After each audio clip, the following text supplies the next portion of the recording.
Assalamualaikum warahmatullahi wabarakatuh. Perkenalkan, nama saya Setia Rusdi, NIM 2021119057 dari jurusan Pendidikan Bahasa Arab, Fakultas Tarbiyah dan Keguruan, Universitas UIN Alauddin Makassar. Adapun tujuan video ini dibuat untuk memenuhi tugas mid semester bimbingan dan konseling.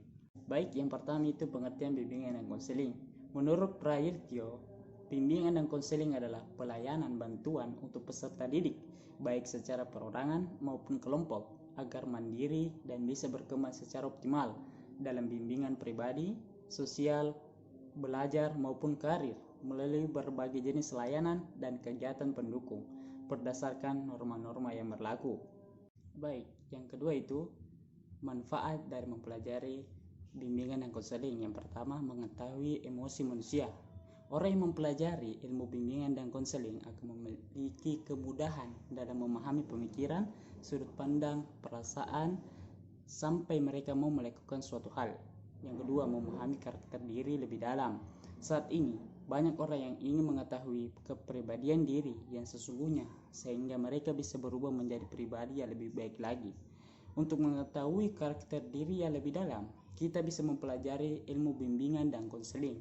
Dengan ini, seseorang bisa menerima karakter dalam dirinya dan memiliki pengetahuan yang cukup untuk mengalahkan ego dan keinginan diri sendiri.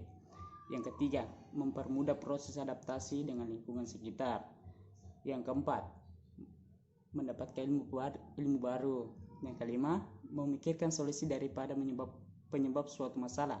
Ketika seseorang dihadapkan dengan suatu masalah, mereka lebih memikirkan alasan kenapa mereka bisa mendapatkan masalah tersebut daripada memikirkan solusinya, sehingga masalah yang muncul semakin parah karena tidak bisa diatasi segera.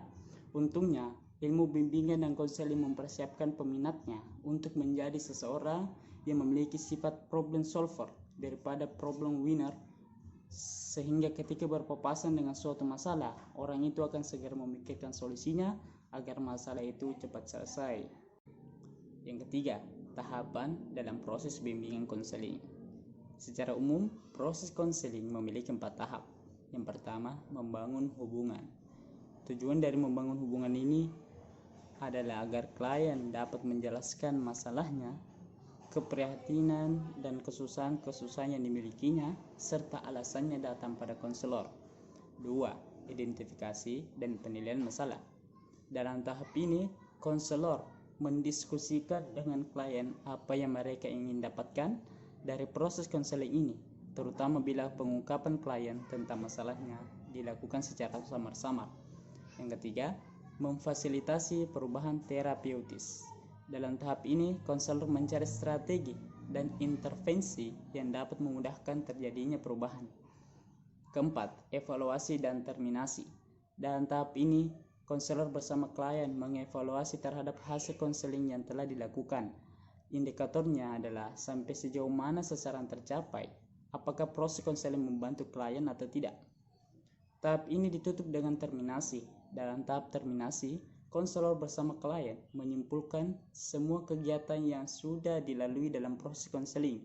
Selain itu, konselor dapat membuat kemungkinan tindak lanjut terjadinya proses konseling kembali, ataupun memberikan kemungkinan referral pada pihak lain yang lebih ahli yang berkaitan dengan masalah klien. Yang keempat, peran tugas kepala sekolah, guru mapel, wali kelas, guru dan guru BK dalam pelaksanaan program BK di sekolah. Yang pertama, kepala sekolah menyediakan dan melengkapi sarana dan prasarana yang diperlukan, memberikan kemudahan bagi terlaksananya program bimbingan konseling di sekolah, melakukan supervisi terhadap pelaksanaan bimbingan konseling di sekolah, membagi tugas guru BK dan menetapkan koordinator BK, mengadakan kerjasama dengan instansi lain guna mendukung pelaksanaan program bimbingan dan konseling.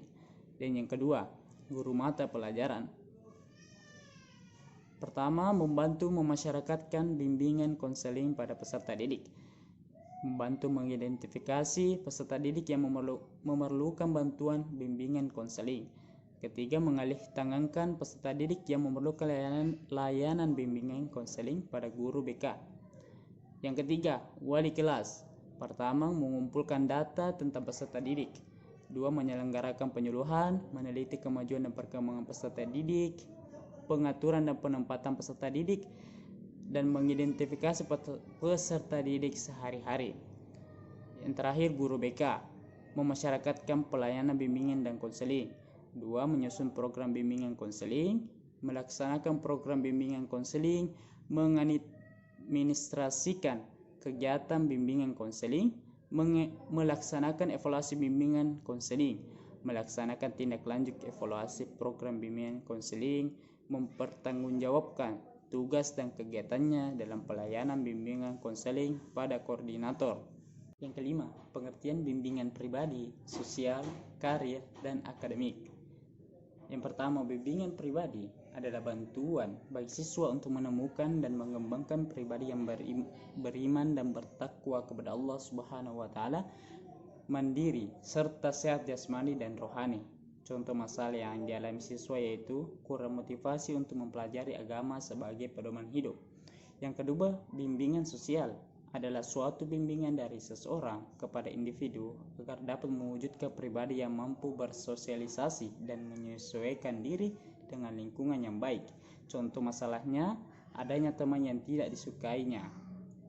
Yang ketiga, bimbingan karir adalah suatu proses bantuan layanan pendekatan terhadap individu agar dapat mengenal dan memahami dirinya, mengenal dunia kerja, merencanakan masa depan yang sesuai dengan bentuk kehidupan yang diharapkannya, mampu menentukan dan mengambil keputusan secara tepat dan bertanggung jawab atas keputusan yang diambilnya itu, sehingga mampu mewujudkan dirinya secara bermakna. Contoh masalahnya, murid yang harusnya melanjutkan sekolahnya ke jenjang lebih tinggi malah memilih kerja daripada sekolah karena beranggapan membebankan orang tua.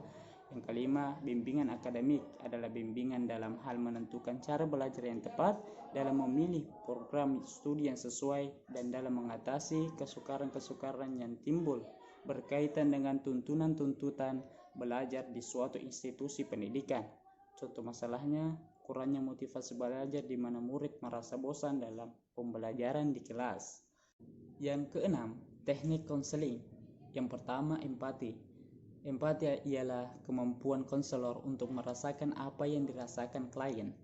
Yang kedua, refleksi adalah teknik untuk memantulkan kembali kepada klien tentang perasaan, pikiran, dan pengalaman sebagai hasil pengamatan terhadap perilaku verbal dan non-verbalnya.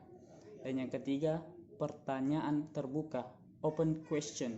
Pertanyaan terbuka yaitu teknik untuk memancing siswa agar mampu berbicara, mengungkapkan perasaan, pengalaman, dan pemikirannya.